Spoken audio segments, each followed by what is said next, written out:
ፈጣሪ ሆይ ሰው የውሸት ልቅሶ አልቅሶ ሰው ይሰናበታል? ጉድ እኮ ነው። ጉድ ነው፣ ጉድ ነው፣ ጉድ ነው።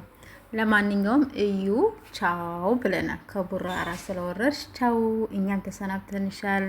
አንቺም አልቅሰሽ የውሸት ልቅሶ አልቅሰሽ ተሰናብተሻል። ከአሁን በኋላ የቱ መንደር እንዳደርሽ ብደርሽም የቡራን ስም እየጠራሽ አትስሪ።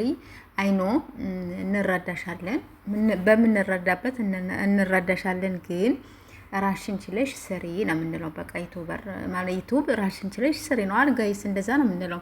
ሰላም ሰላም፣ ውድ ቤተሰብ እንዴት ናችሁ? ደህና ናችሁ? ያለው እግዚአብሔር ይመስገን። በያላችሁበት ሰላማችሁ ብዝት ዝት ይበልልኝ።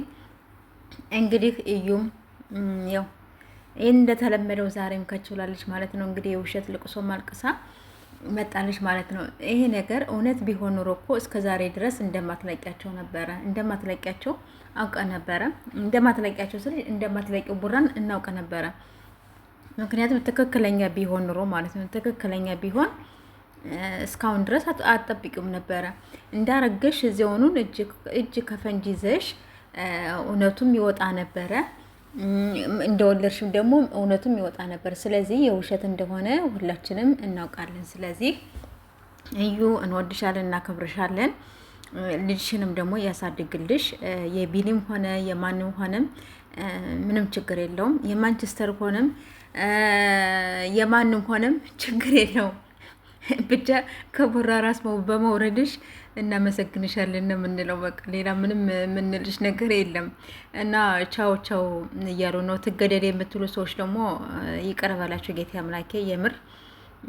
ስለዚህ መባል የሌለበት ነገር ነው። ስለዚህ ቻው ብላለች። በቃ በራሷ መጦ ቻው ብላ ተሰናብታለች። ገባችሁ? ስለዚህ እኛም ከሷ አራስ መውረድ አለብን።